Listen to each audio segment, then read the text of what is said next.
suppose working in mental health, you're very aware of stigma, discrimination through that lens. And then throughout my training, it was just woven through constantly, like the intersectionality of discrimination, what people go through, I suppose. And then this opportunity came up, and it felt like there was a real shift within the service to make time and space for it. And I also knew I didn't have the tools to do anything myself. Like, I needed training and support from experts in that area so that I could try and facilitate some of the change that I hope to see for the staff and for the patients that I work with. So I've really liked how it's ran. The structure's amazing. It's 2 days, so you know you're there for the 2 days. You switch off from work. It's planned well in advance. So in terms of like NHS pressures, you can manage that. It's expected. And it's structured, so then you're like, I have this time block to go and work on what am I going to do? What activities do I want a bit more practice at to do the train the trainer session in? So I quite like that. You've got space to go, reflect, do a bit more learning, and then come back and have that refreshed. The activities have been fantastic. I think they just give you a structure.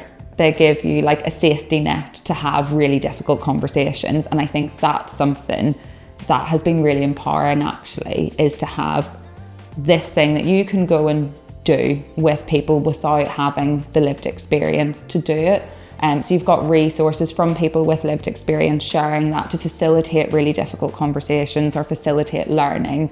You have segues into conversations or intersectionality, how it might apply to healthcare directly or patients.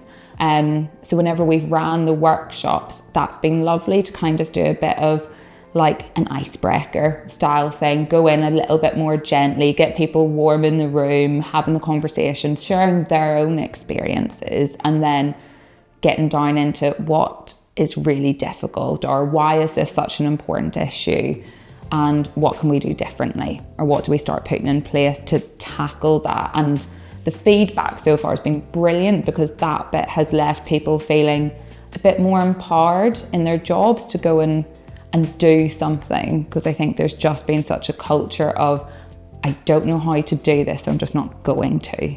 And this course has given everyone a structure to do that, and a framework for it that feels safer to just give things a go. So anti-racism training, I was really looking forward to. As a psychologist, you have to do a doctorate, and as part of that, there was a very like social justice perspective to my training, which was brilliant, but I don't think we ever mentioned race until George Floyd's murder. So I felt I'd started that journey and really working on, I suppose, becoming anti-racist, but knew that a lot of other people were still, and myself at times, really sitting in that position of like white guilt, not wanting to get things wrong, like white silence, essentially. So anti-racism training gave us like the videos. There was videos to watch, there were case studies, there was people lived experiences, even colleagues on this course with me sharing their experiences on the wards that I work into and what they have to deal with. Just thinking about the cognitive load that my colleagues who aren't white carry compared to what I have to do was really enlightening, hard, absolutely, and a real pull to fix or do something different, essentially. Bringing that back into the service was really well received, and I was really worried about it, I suppose. Myself and another person, like, we teamed up to co-deliver it. It felt a little bit safer, and right from the get-go we were like, hey, we're white, like, we do not know this. Everyone here is going to have really different experiences, be at different points. And I think that was something we'd kept in mind, was we were at different points on our learning, which meant everyone else in the room was going to be as well. So where's your starting point and how do you get people on board, basically? And it was just so well received. There was such passion in the room for it. There was a lot of like, oh, I've definitely done that at some points. I've like seen this microaggression and not known what to do, or I've picked up on that and I've not supported a colleague because I didn't feel comfortable to do it. So a lot of like on learning and examples, and then people being really committed to doing something differently. So something that's come out of that is there's now a real recognition of the amount of racism that our staff are receiving from patients, but also from colleagues. So now we're setting up staff-specific spaces for them to go outside of reflective practice, outside of supervision, so they can go and share their experiences and have some support alongside the workshops and alongside other avenues that they might be able to access to, but just to recognise that this is something you're having to deal with on a daily basis. And just because you're having to deal with it on a daily basis doesn't mean it's okay. I am pansexual, so I've lived experience of being part of that community on my own journey of coming out, experiencing lots of different discrimination at points. So I felt like, oh, this might be almost like more comfortable because I can speak from at least some lived experience. I was also a little bit worried about if some of the content would like resonate with me a little bit more, be a bit more difficult. And everything was set up so safely over those 2 days. It was like, this is what we're going to be talking about. This specific video might be a little bit more challenging if you've experienced people being homophobic, transphobic, whatever, which was so useful because you knew you were in a safe environment. The facilitators were excellent. Everything was, I suppose, like psychologically safe. It was a safe place to learn and to build on. Again, activities to just kind of build on the learning from the ground up was fantastic and cover such a breadth of the community. It didn't feel like there was a community or a part of the community whose voice wouldn't have been heard or recognised, which felt really important because so often it feels like different pockets just are. So that was really, really lovely. Again, real structure to that. And one thing I valued, again, was the group element of it and who we did that learning with, because we're all at different starting points with it.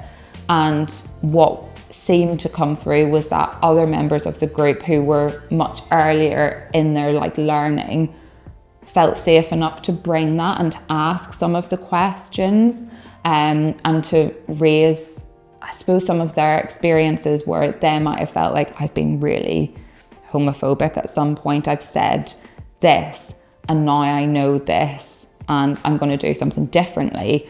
And this is how I did that sort of on learning and challenge some of those like social norms we're taught. And that was absolutely outstanding and just really empowering to see, because essentially it was like, oh, if we can have these workshops and these conversations, then there is a change, because that change has already happened in other people.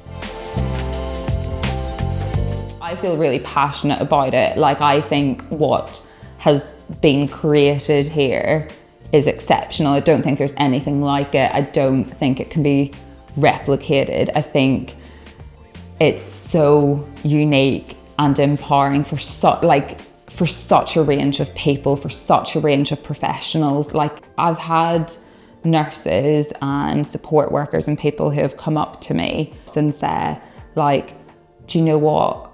We actually feel like someone's recognised what we've been going through for a really long time, and we feel like the service is doing that.